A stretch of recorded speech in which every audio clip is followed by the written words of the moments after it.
বড় মাত্রা হাত দিতে পারেন। এবার সন্তানও আরেকজনের সার্টিফিকেট নিয়ে এসেছেন।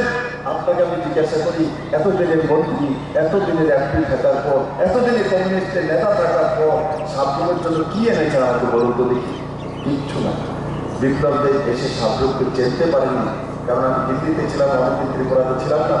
কিন্তু আমার আইডিয়া ছিল তো শহর হলে একটু ঘিঞ্জি পরিবেশ থাকবে, কমসে কম 100-150 দোকান থাকবে, একটা মহল তৈরি হবে। সেদিন থেকে আমার দুঃখ ছিল, আমি আমার সাবরুমকে পরিবর্তন করব। তার জন্য স্পেশাল ইকোনমিক জোন আমি সাবরুমে এনেছি, লজিস্টিক হাব সাবরুমে এনেছি, রেলওয়ে ওয়্যার সাবরুমে এনেছি, রেলওয়ে স্টেশন গুডসের সাবরুমে এনেছি, মৈত্রী সেতু তাদের সঙ্গে কাজ শুরু হয়েছিল, শেষ করেছি। তারপর ওইদিকে বাংলাদেশের রোডটা চড়া করার জন্য 450 কোটি টাকা ভারত সরকার থেকে বাংলাদেশকে দিয়েছি।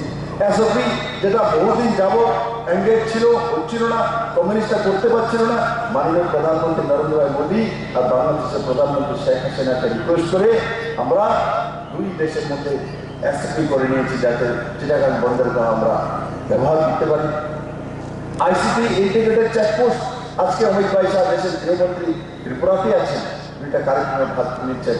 আমি সিকিমের আইসিটির জন্য প্রতি বছর দেয় তাকে কতটা দিলে, সিকিমের জন্য আইসিটি দিয়েছিল মাননীয় গৃহমন্ত্রীকে ধরে। আমি বললাম সিকিমের তো আপনার দরকার নেই, মেডিকেল বিজনেস এরা এদিক আছে, আমাকে আইসিটিটা দিকে দিন।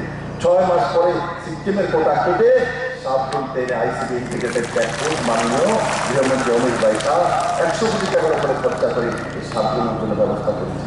আমি শ্রীনগরের মানুষকে এবং সাবরুমের মানুষকে বলতে চাই, বন্ধুরা